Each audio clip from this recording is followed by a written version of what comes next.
The clinking of silverware against porcelain filled the grand dining hall, but beneath the glitter of chandeliers and polished wine glasses, tension coiled like a snake waiting to strike. Laughter bubbled from the long oak table, forced and brittle, every smile stretched too thin.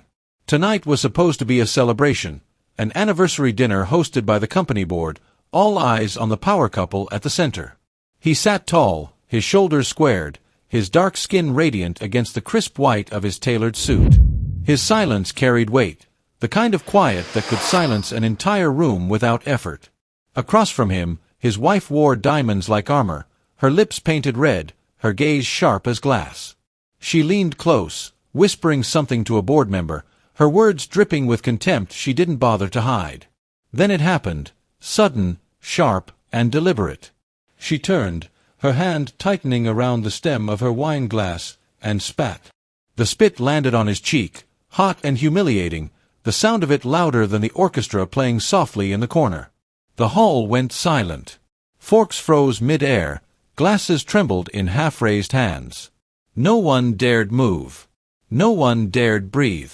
The wife leaned back in her chair, her smile cruel and careless. "You think sitting here makes you my equal?" she hissed, her voice loud enough for the table to hear. "Don't forget your place." The room shrank around him. Every eye was on him, waiting to see if he would explode, if he would shout, if he would crumble. But he did none of those things. Slowly, deliberately, he reached for his napkin and wiped his cheek, his face unreadable.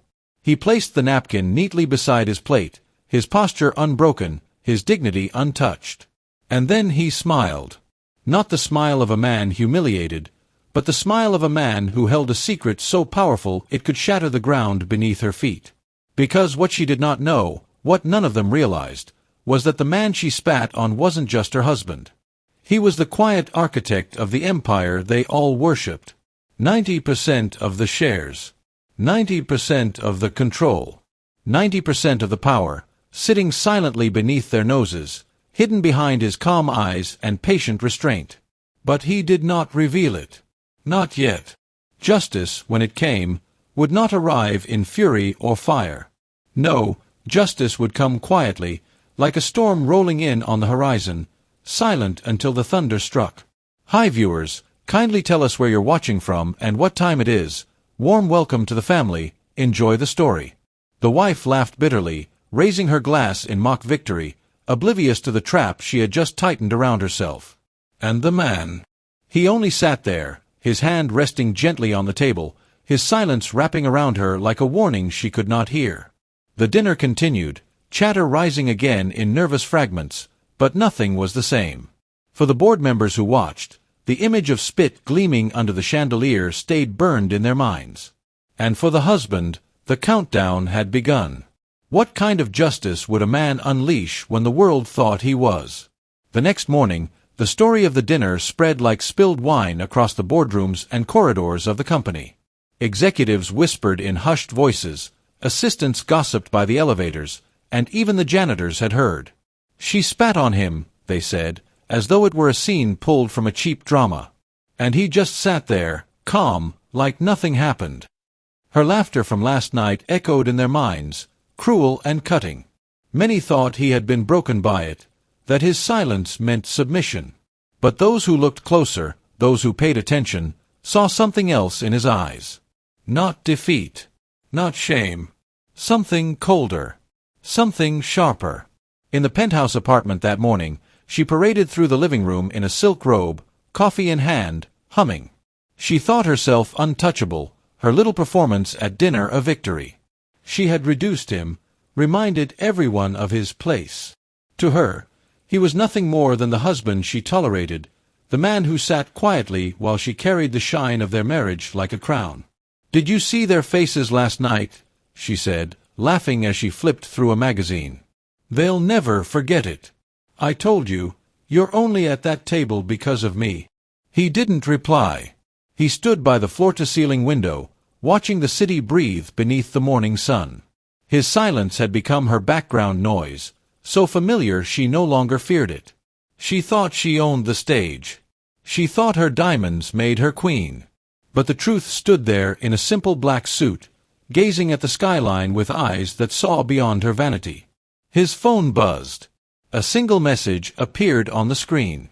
Just 3 words, "Everything is ready." He turned slowly, meeting her gaze. She looked up, confused by the sudden intensity in his eyes. For the first time in years, his silence unsettled her. "What?" she asked, her voice sharp, defensive. But he didn't answer. He only smiled, the same quiet smile he had worn last night at dinner, the kind of smile that didn't soothe, it threatened. Because unbeknownst to her, the empire she flaunted, the company whose name she wore like jewelry, was not hers. It never had been. It was his. 90% of it. Every board member she had whispered to, every partner she thought she controlled, had already been chosen and placed by him. And now, after her public humiliation, after her spit had seared itself into his memory like fire, the mask of patience was slipping. The stage was shifting. The woman who believed she had crushed her husband would soon learn what it meant to be crushed by silence, by secrets, by the weight of a truth too heavy for her pride to bear. Because when he moved, the world would not just tremble. It would collapse beneath her feet. By the end of the week, she was back in her element, hosting parties, laughing too loud, parading her wealth as if the universe had bent itself to her will. To her, the spit at dinner was just a small scandal, something that would fade once the whispers died. She underestimated the way people remembered humiliation, the way silence held power long after noise had ended. At one gathering, she leaned into her friends, telling the story again as though it were a comedy. "And he just sat there," she laughed, tossing her head back. "No words, no fight. Nothing. Can you imagine? If my husband won't defend himself, why should I respect him?" The women cackled with her, sipping champagne, enjoying the cruelty like it was dessert. But what she didn't know was that across the city, her husband was not hiding in shame. He was meeting with lawyers. He was reviewing documents. He was calling in favors that no one had known he possessed. Boardrooms she thought she controlled now echoed with his voice. Signatures she thought she owned were already slipping away from her fingers. Late one evening, she returned home to find him sitting at the dining table, papers spread before him. There was no anger in his face, no rage. Just that same unsettling calm. "What's this?" she asked, dropping her bag carelessly on a chair.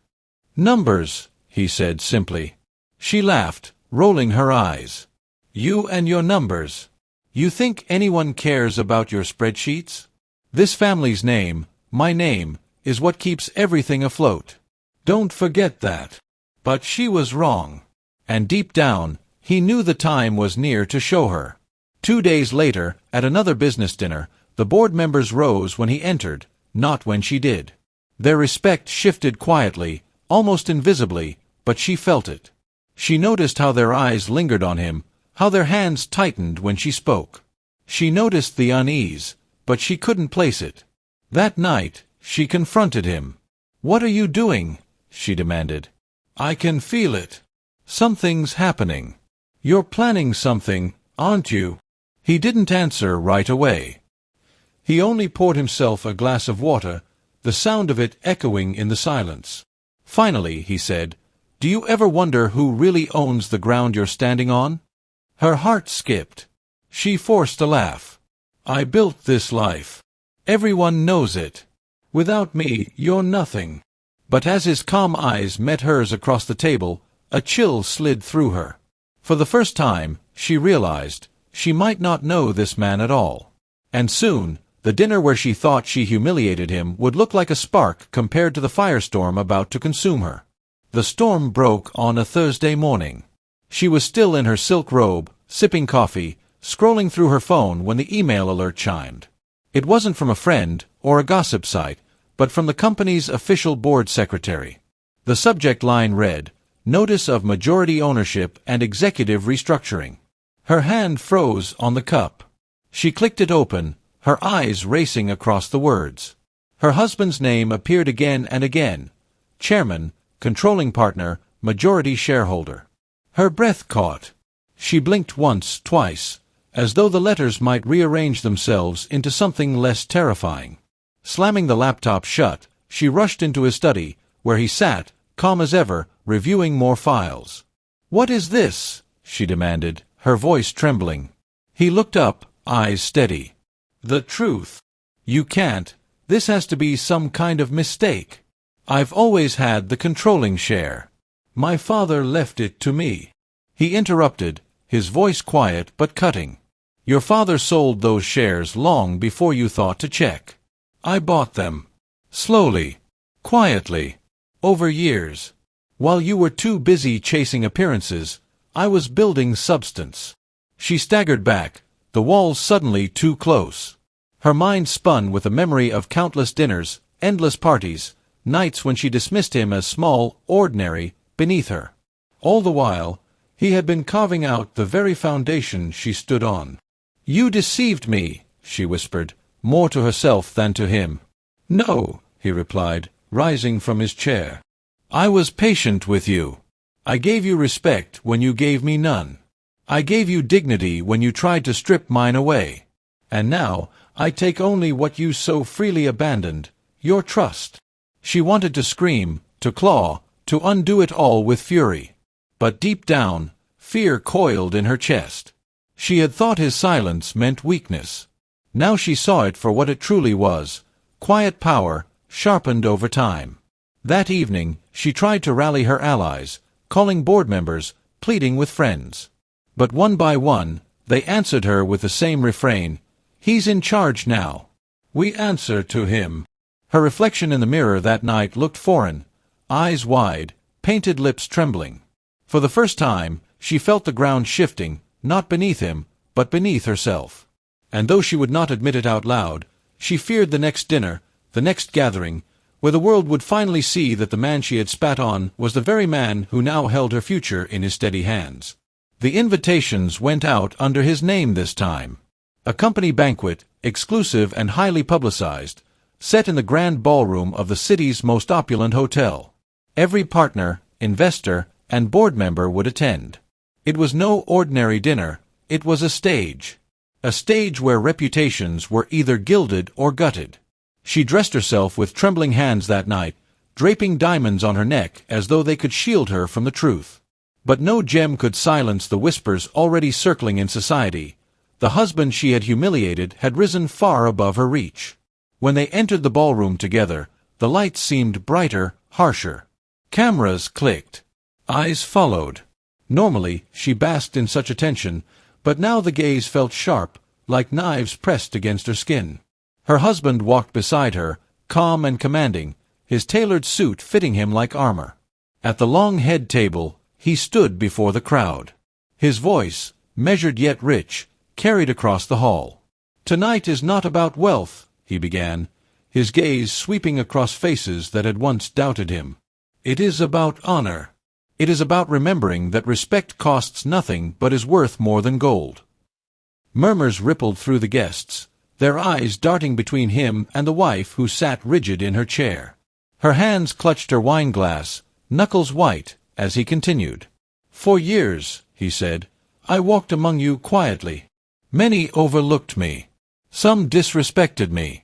But I learned that silence is not weakness, it is patience. And patience, when coupled with vision, builds empires." A hushed awe filled the room. Even his enemies could not deny the weight of his words. He was no longer the man people pitied. He was the man they now had to respect. His wife felt sweat bead at the nape of her neck. This was not just a speech. It was a reckoning.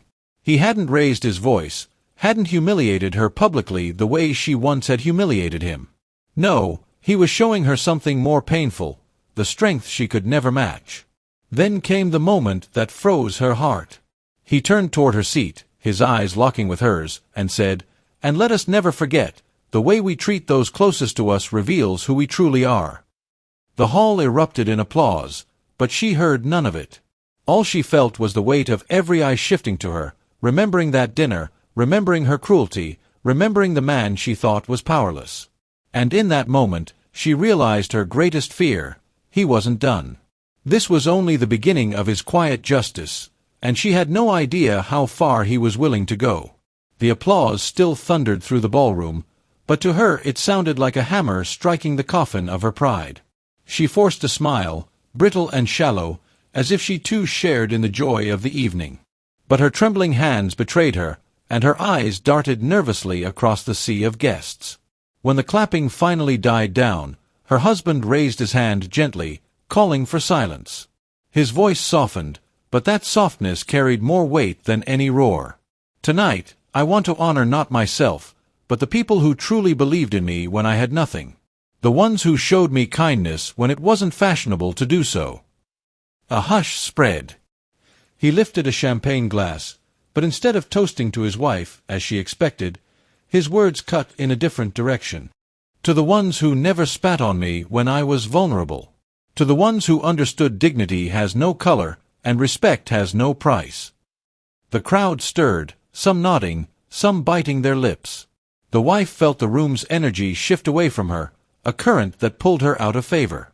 She wanted to stand, to interject, to force the spotlight back on herself, but her tongue turned heavy in her mouth. Then came the dagger. He leaned forward slightly, his eyes sharp with restrained fire, and said, "It's easy to smile at a man when he owns everything. But the true test of character is how you treat him when you believe he owns nothing." The guests froze. A silence deep and heavy filled the room. His words lingered like smoke. Everyone remembered that infamous dinner. Everyone recalled her disdain, her insult. Faces turned subtly toward her, eyes whispering what lips dared not say. Her chest tightened.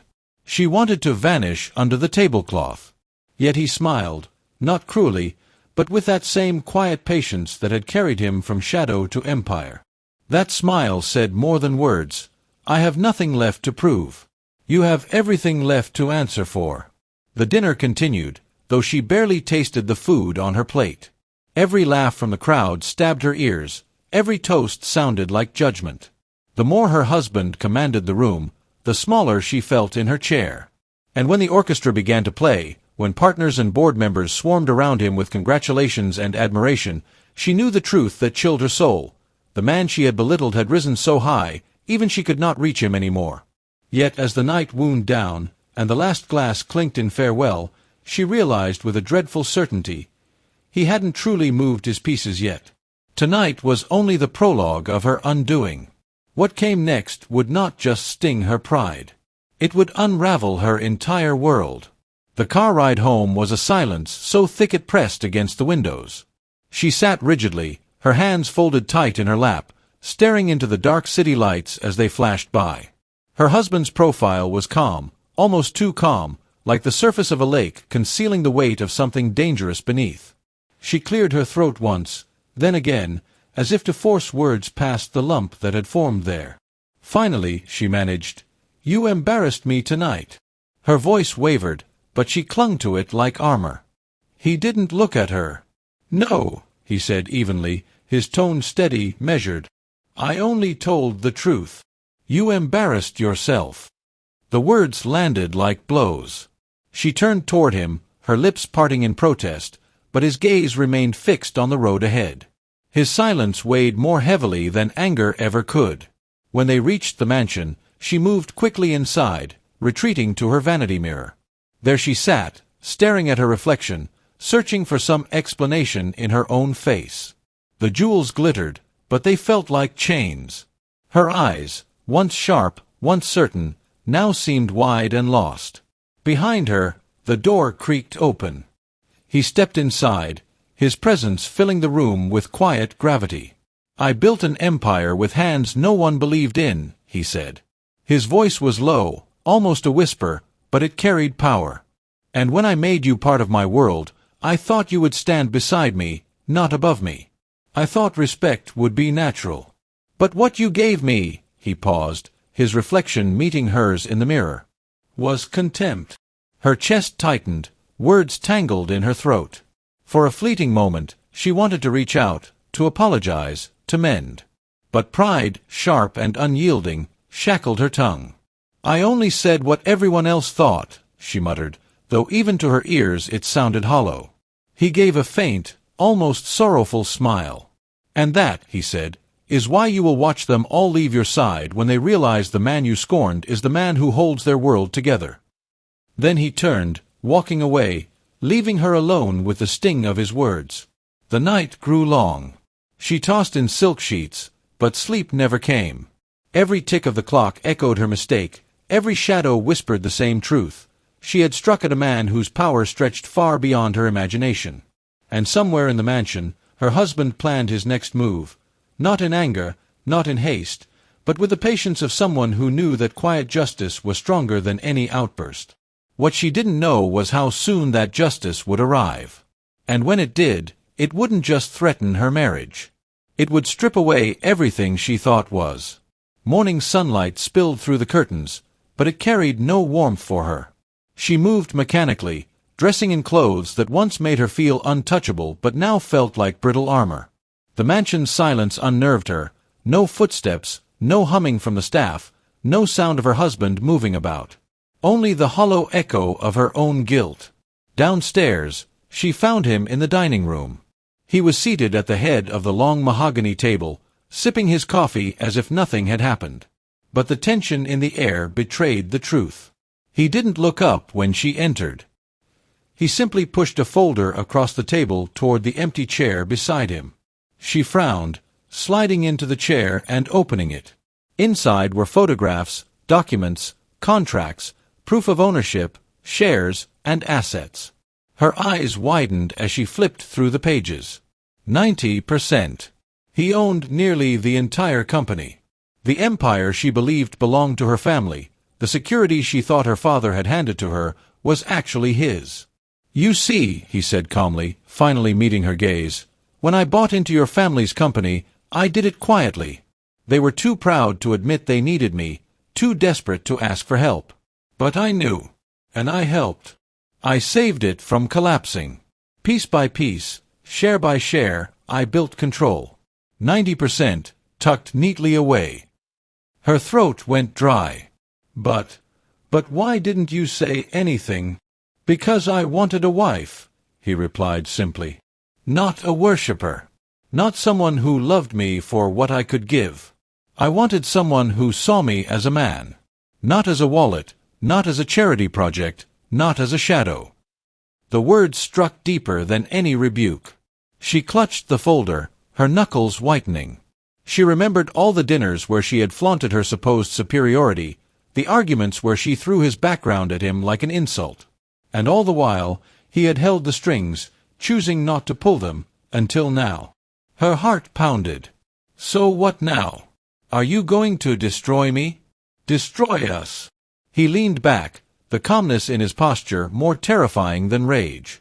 "Destruction," he echoed. "No. That would be too easy. I don't believe in fire and fury. I believe in patience. I believe in letting people reveal who they really are, and letting the world react." Her stomach twisted. She wanted to scream, to demand mercy, but the quiet in his tone chilled her. He wasn't bluffing. He wasn't threatening. He was promising.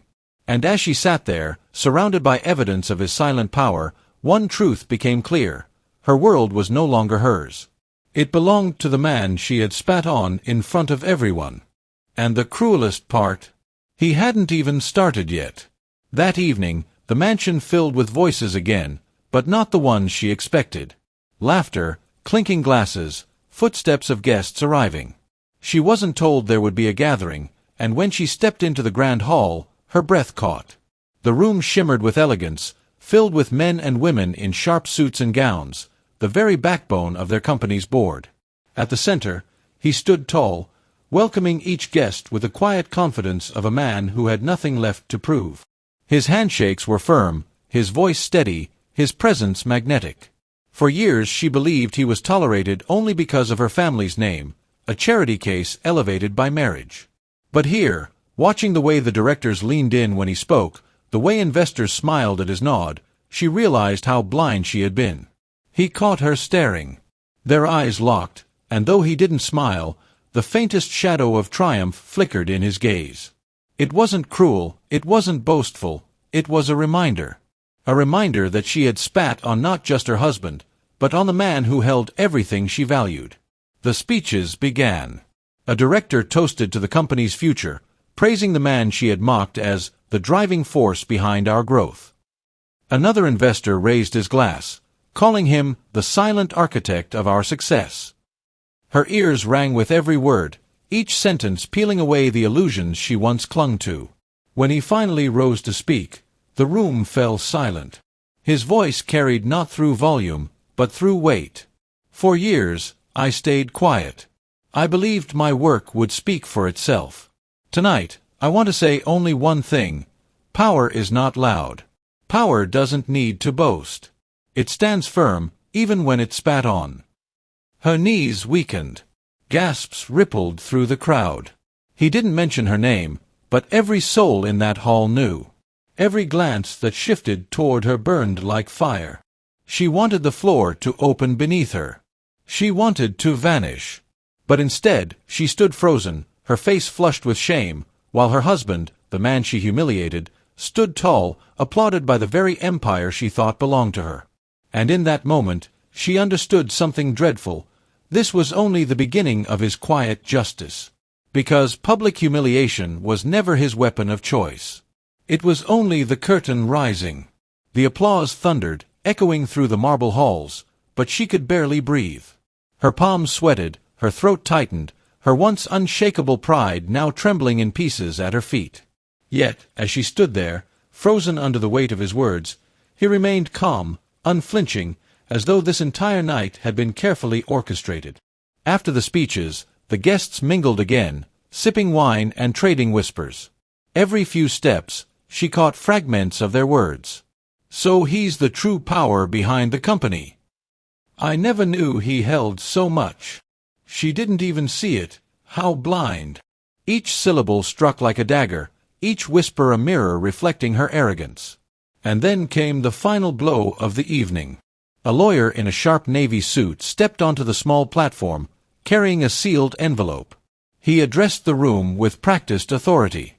Ladies and gentlemen, as part of this celebration, Mr. Adewale has authorized me to share a declaration. It concerns ownership and the future of the company you all serve. Her stomach dropped. Ownership.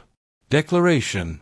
She turned toward her husband, searching for a clue, but his expression was carved in stone.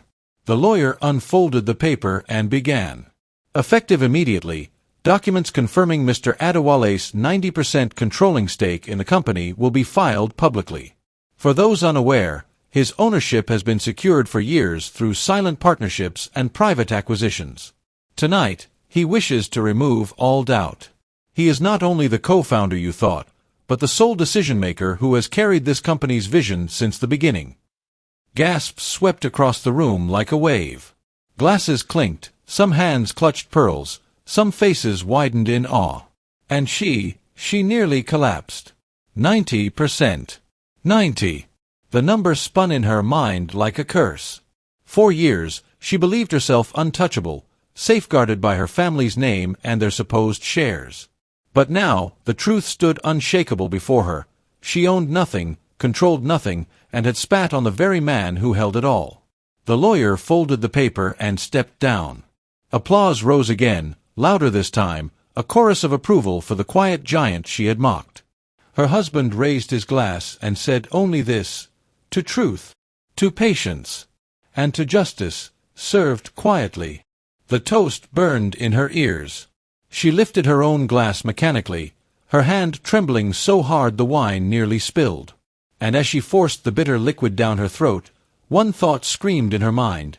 If tonight was the reveal, then what would come tomorrow? Because quiet justice never ended in one night.